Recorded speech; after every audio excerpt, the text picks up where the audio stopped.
Thank you to Squarespace for sponsoring this video. So it's that special time of the year again where photographers get a little bit of time to themselves, where we're scrambling to edit all of our photos and videos, and things just slow down for a minute, and it's quite nice.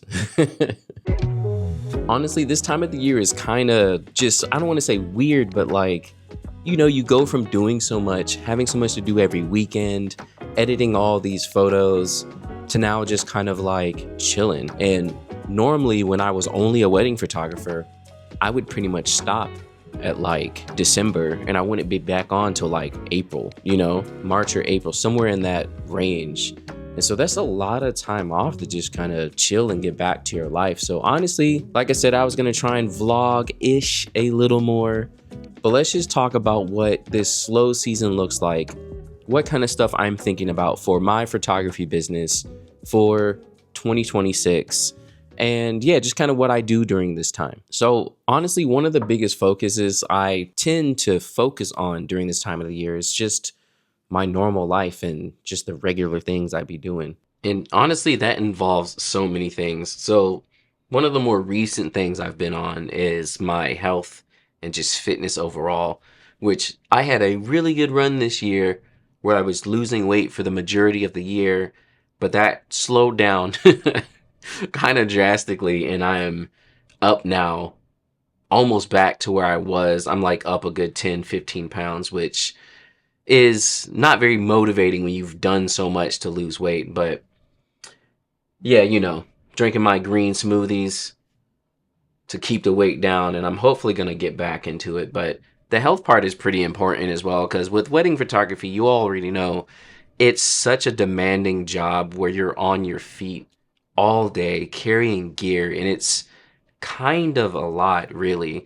So the physical activity and my diet was really helping out on weddings, and I felt absolutely amazing, and I really hope to make it back to that hopefully soon so I can roll into next year and keep it up. But aside from this last wedding that I'm finishing up editing for the year, another thing that I've really jumped into is another PC build. If you guys don't know, I'm a gamer and I've been gaming the majority of my life, and I've recently gotten into PC building, and because of Windows 10 being done, I decided to switch my system into this smaller case that's basically the size of like a PS5 and install Steam OS on it. So that's the same operating system that's on the Steam Deck. So essentially, I've built my own super-powered Steam machine or Steam Deck, and honestly, it works really well. I've been using it for a while, and it's really fun to just build a nice new machine. Right now, I'm putting a new graphics card in it because I wanted to upgrade a little bit. But yeah, if you build PCs as well, let me know in the comments below. It's something that I get a hankering for pretty often, so I try not to do it all the time, especially with the way that RAM prices are looking right now. It's just not a good look. But with SteamOS installed, I basically turned this into a console. And so now I don't have to deal with Windows and Windows updates and all that stuff. So it's really awesome. And the last thing I need for it to work extremely smoothly is that new Steam controller that they announced. That actually should make this whole system work extremely well, since the controller is going to be made exactly for the operating system. So it was a really cool project. Right now, SteamOS is technically not meant for desktop PCs, but it works extremely well, and it's super easy to use, especially if you're hooking it up in your living room and you just need it to work and you don't want to use a mouse and a keyboard and have it be like a whole PC. It's really, really awesome.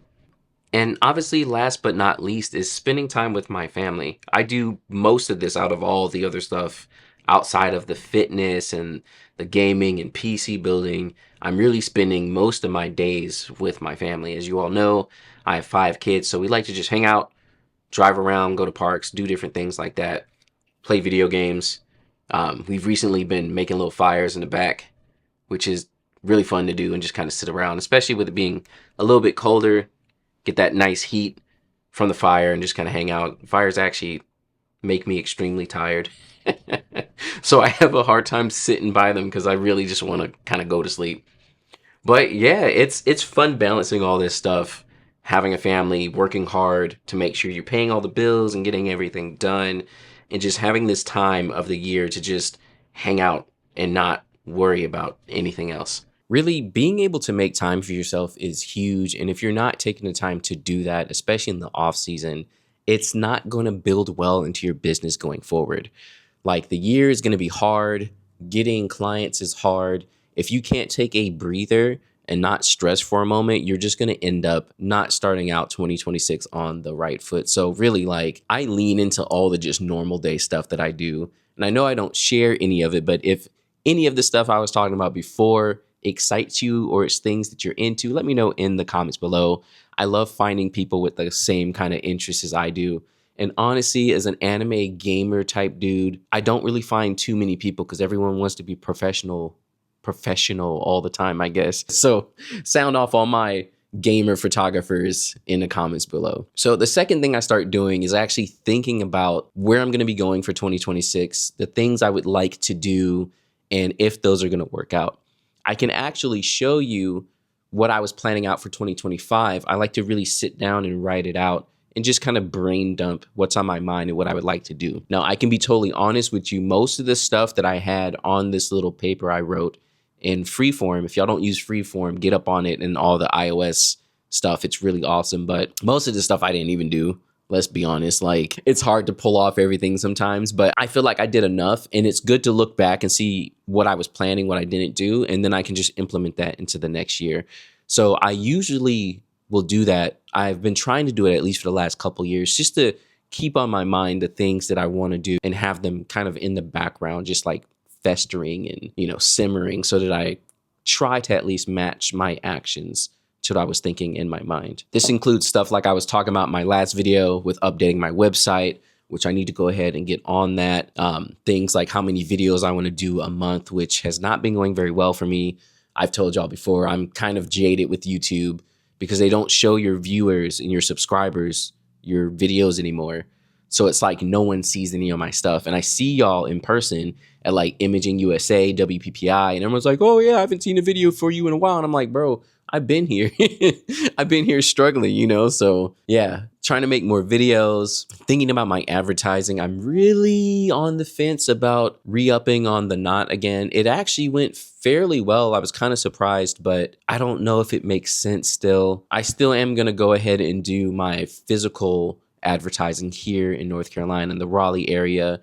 There's a magazine that I signed up with, which it's really not cheap, but they connect you to other vendors and stuff. So I think it's worth it. Also, thinking about my business stuff, I think a lot about my gear. One big thing I'm really, really trying to do, and hold me to this, like, if y'all see videos next year of me with new cameras, and I'm saying that I bought it or I switched to it, like call me out in the comments for real. But I'm gonna try my best to just stick to what I have. So right now, I have kind of two main setups. I have the XT5 setup with dual XT5s, and then I have the GFX setup, which is the GFX 100 2 and also the 100 RF, which unfortunately my 100 RF is out of commission right now, which I'm really bummed about because I actually have some weddings coming up earlier in the year. And on top of that, I have conferences. So I would love to get that camera back, but the shutter messed up on me. And what would happen is I'd be taking photos and I could see the shutter closing and then it would just close and I would get a black frame. And if I hit play to review a photo and came out of that, every now and then, maybe a 30% chance, the shutter would open back up. I'd take a couple more photos and it would just lock up again. And I have no idea what that was. I don't know if that's a leaf shutter type thing, but yeah, that's unfortunate. I was at a wedding when this happened to me as well. So I had to swap out to one of my XT5s. But XT5 setup, generally I'm using the 56 1.2, the 33 1.4, the 23 1.4, and the 16.2.8. I have feelings about the 16.2.8. I'm actually debating, because a lot of people have said it, I'm debating swapping my 23 and my 16 for the 18 and then using that in-body cropping feature that the XT5 has and just shooting like that.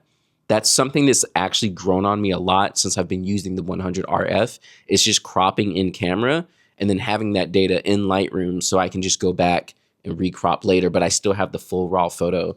So if I use the 18, that's going to cover most of what I needed the 16 for and also what I needed the 23 for. And I can just pop in a little bit if I think it's a little bit too wide.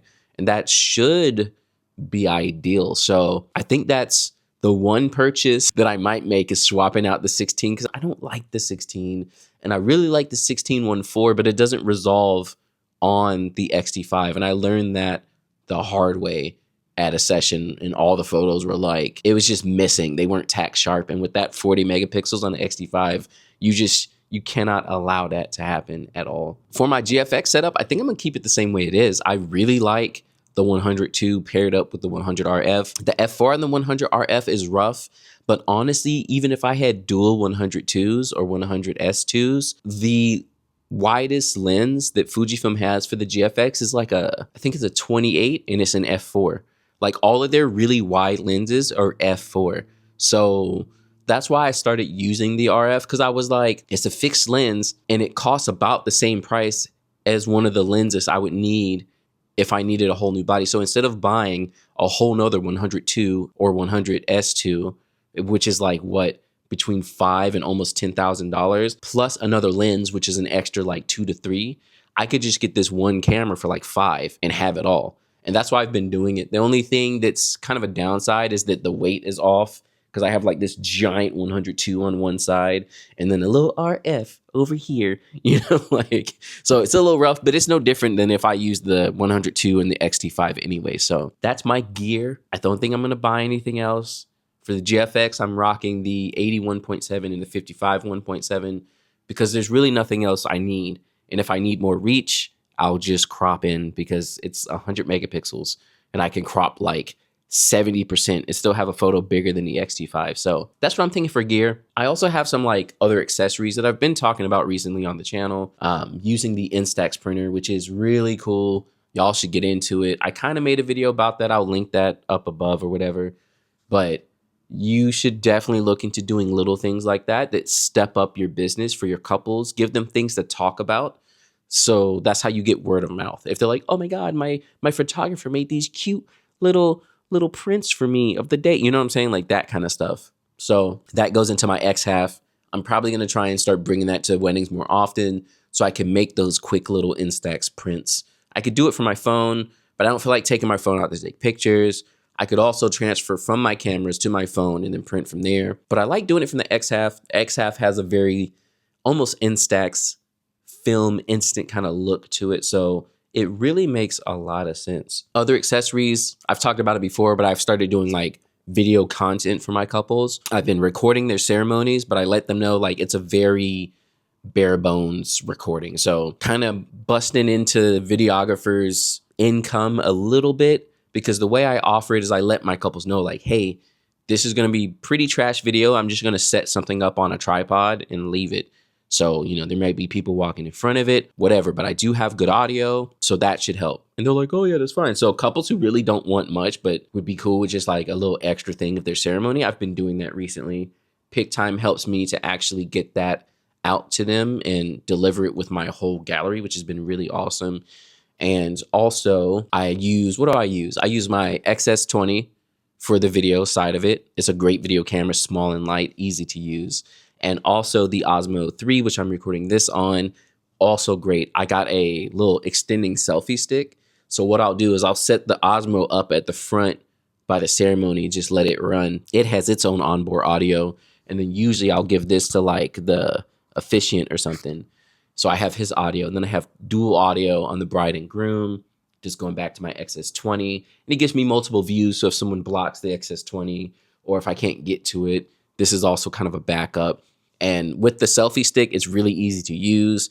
And if it's in my scene for the ceremony, I can just like AI it out. It's real easy to get rid of. So that's kind of my setup overall. I do video clips as well with my iPhone. So I've showed y'all that before. I have a little hot shoe mount thing that I put my phone in, do a little bit of content. So again, content creator and also hitting low-level videography. This is the kind of stuff y'all need to do if you want to keep into the game.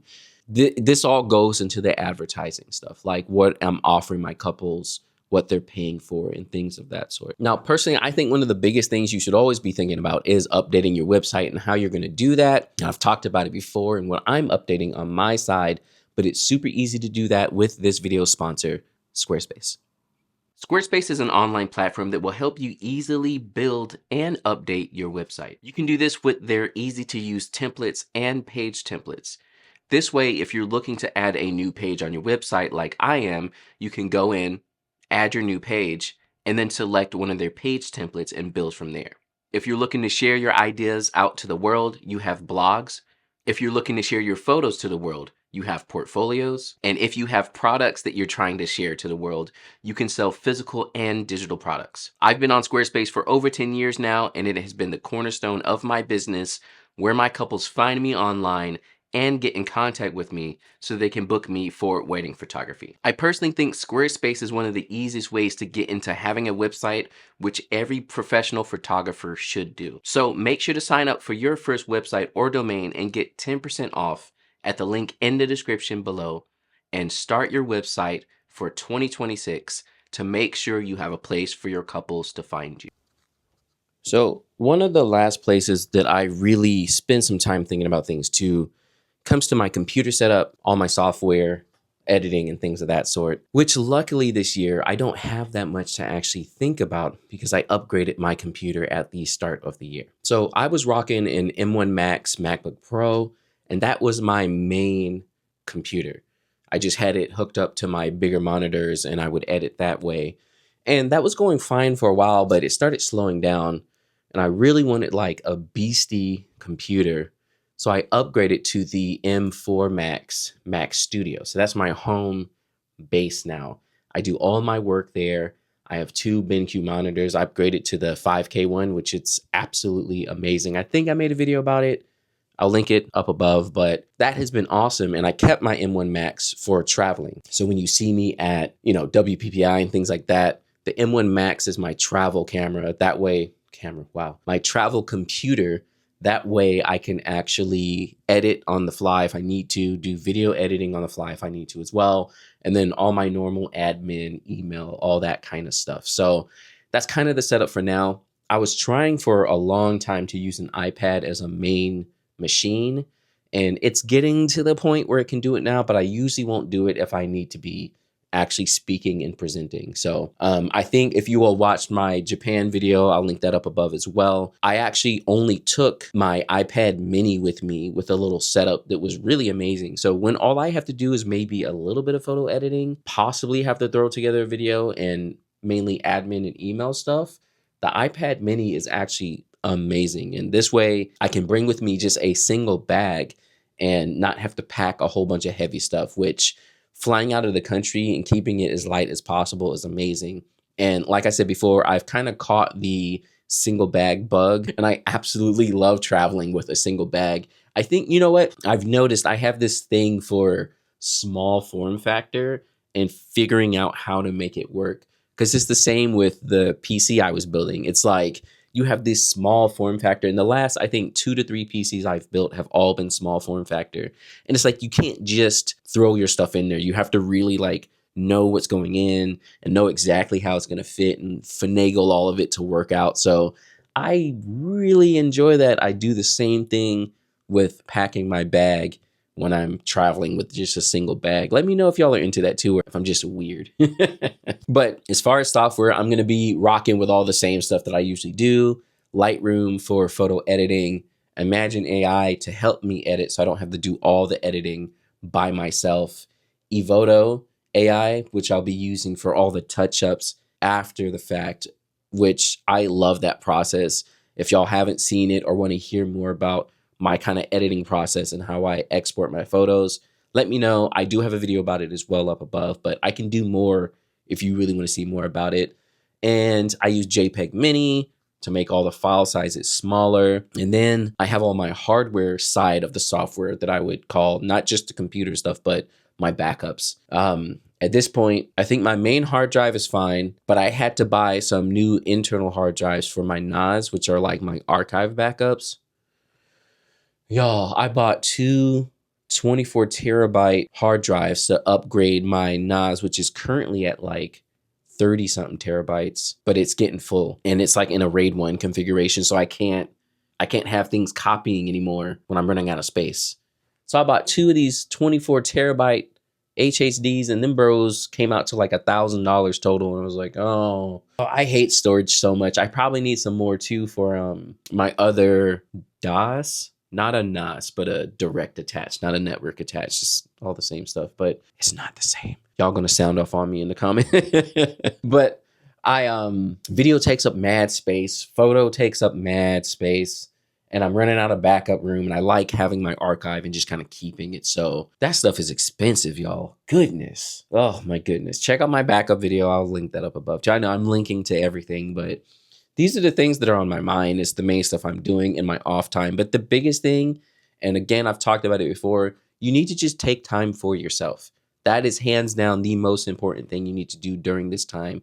Even if you're stressed, even if you don't have enough weddings, like I can't tell you enough. And I've talked about my story multiple times of how I had no weddings at the beginning of 2025. And then getting to the end of the year, now I have like 20 something weddings for 2026. And I ended up getting like 5 or 6 for 2025. So I don't just say these things. I know it just sounds like I'm super optimistic. It's like, oh yeah, John, it's easy for you to say. But really, like I was debating having to get a part-time or a full-time job. And I just took a deep breath and focused on my normal life. And that really helped me kind of amp things back to where they needed to be. So that's a look at all the things that I think about going into the new year. Let me know in the comments below what you all think about. And again, please let me know by liking and sharing this video if you like this more neutral, vloggy-ish, kind of just like chatting with you for real type of stuff. I mean, honestly, it's almost podcast level, but I don't, let me know if y'all want to see me do a podcast. People could be like, oh, you going to start a podcast? I don't feel like there's too many podcasts, people talking too much, you know? If I have something to talk about, I'm going to sit in front of you and talk about it. If y'all have things you want me to talk about, let me know in the comments below. But I don't think I'm ever going to do a podcast. I don't know. I don't see myself doing it, but let me know. Anyways, Happy New Year's. We're just about there. Be prepared for 2026. I hope you have a small plan. Just remember, not everything is going to go to plan. So it's better to make kind of ideas that you would like and then just to move towards them and see what happens on the way. Other than that, stay along on the channel. Thank you all for an amazing year. And I will catch you all in 2026. All right. Peace.